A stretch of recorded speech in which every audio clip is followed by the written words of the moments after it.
ఒక్కసారి కొమ్మూరి గోల్డ్ కి కాల్ చేయండి. తాకట్లో ఉన్న మీ బంగారాన్ని విడిపించి మార్కెట్ ప్రైస్ కి వాళ్ళు కొనుక్కుని మిగతా డబ్బులు మీకు ఇచ్చేస్తారు. హాయ్, వెల్కమ్ టు మన టీవీ. మన టీవీ ఉంది మన కోసం. పార్టీలు వేరేనా, ఆ నేతలు ఇద్దరి మధ్య పాత బంధం చెక్కు చెదరలేదా? చివరికి ఫెవికాలే అసూయ పడేంతగా వాళ్ళిద్దరి బాండింగ్ ఉందా? కేసీఆర్తో విభేదించి బయటకు వచ్చి కాషాయ కండువా కప్పుకున్న ఆ నాయకుడు ఆ ఒక్కరితో తప్ప మిగతా అందరితో పాత రిలేషన్షిప్ మెయింటైన్ చేస్తున్నారా? ఇటీవలే ఆ పాత మధురాలను గుర్తు చేసుకుని మురిసిపోయిన మాజీ బీఆర్ఎస్ లీడర్ ఎవరు?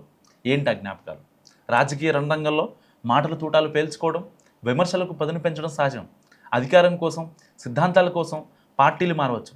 ఆవేశంతో ఒకరిపై ఒకరు తీవ్ర ఆరోపణలు చేసుకోవచ్చు. కానీ పాత జ్ఞాపకాలు, ఆత్మీయ అనుబంధాలు కూడా అంతే సులభంగా చెరిగిపోతాయా అంటే నిర్మోహమాటంగా పోవని చెప్పొచ్చు. అచ్చం అలాంటి దృశ్యమే ఇప్పుడు తెలంగాణ రాజకీయాల్లో చర్చనీయాంశమైంది. ఒకప్పుడు గులాబీ నేతలతో కలిసి నడిచిన ఎంపీ ఈటెల రాజేందర్ ఇప్పుడు తెలంగాణ కమలం పార్టీలో కీలక నేత. ఆ రకంగా రాజకీయ విరోధులుగా మారిన నేతలు ఒక పెళ్లి వేదికపై కలుసుకున్నప్పుడు జరిగిన ఆత్మీయ పలకరింపుల గురించి ఇప్పుడు ఆసక్తిగా మాట్లాడుకుంటున్నారు చాలామంది. సో ఈటెల రాజేందర్ బీజేపీలో ఉన్న బీఆర్ఎస్ నాయకులతో రాజకీయంగా కత్తులు దూస్తున్నా అది రాజకీయం వరకే తప్ప వ్యక్తిగతంగా ఉన్న బంధం పూర్తిగా తెగిపోలేదని నిరూపించింది ఈ సన్నివేశం. సో బీఆర్ఎస్ వర్కింగ్ ప్రెసిడెంట్ కేటీఆర్కు రాజేందర్కు మధ్య ఉన్న అనుబంధం కేవలం రాజకీయ పరిచయం మాత్రమే కాదు. ఎంపీ గులాబీ తోటలో ఉన్న రోజుల్లో వీరిద్దరి మధ్య ఎంతో ఆత్మీయమైన సాన్నిహిత్యం ఉండేది.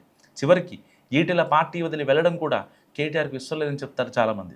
సో ఆయన కొనసాగాలని కేటీఆర్ మనస్ఫూర్తిగా కోరుకునేవని అంటారు. కానీ కేవలం పార్టీ అధ్యక్షుడు కేసీఆర్తో ఏర్పడ్డ సిద్ధాంతపరమైన విభేదాలు, రాజకీయ పరిణామాలు ఈటెల కారు దిగక తప్పని పరిస్థితిని క్రియేట్ చేశాయని రాజకీయ వర్గాల్లో అప్పట్లో ఒక చర్చ జరిగింది. పార్టీ మారినా, రాజకీయంగా ప్రత్యర్థులైనా కేటీఆర్ ఈటెల మధ్య ఉన్న వ్యక్తిగత గౌరవం ఏమాత్రం తగ్గలేదట. సో కొడుకుతో ఓకే, తండ్రితో మాత్రం నాట్ ఓకే అన్నట్టుగా ఉందట వ్యవహారం. తాజాగా ఒక పెళ్లి వేదికగా వీరిద్దరూ ఎదురుపడినప్పుడు ఆ పాత స్నేహం, ఆత్మీయ అనుబంధాలు మరోసారి వెలుగులోకి వచ్చాయి. కేటీఆర్ కుమారుడు హిమాన్షు చిన్నపిల్లాడిగా ఉన్నప్పుడు ఈటెల రాజేందర్నే ఎత్తుకున్న మధుర జ్ఞాపకం ఆ పెళ్లిలో గుర్తుకు వచ్చిందట. దాన్ని గుర్తు చేసుకుంటూ ఇప్పుడు ఎదిగి ఇంత పెద్దవాడయ్యాడంటూ మాట్లాడుకున్నట్టు తెలిసింది. ఆ మాటల మధ్య ముసిముసి నవ్వులు చూసిన వాళ్ళంతా ఇద్దరి అనుబంధం ఏమాత్రం చెక్కు చెదరలేదని కామెంట్ చేస్తున్నారు. రాజకీయ కక్షలు లేదా పార్టీల వైరుధ్యాలు వ్యక్తిగత సాన్నిహిత్యాన్ని ఎప్పుడూ ప్రభావితం చేయలేదని ఈ దృశ్యాలు స్పష్టం చేస్తున్నాయి.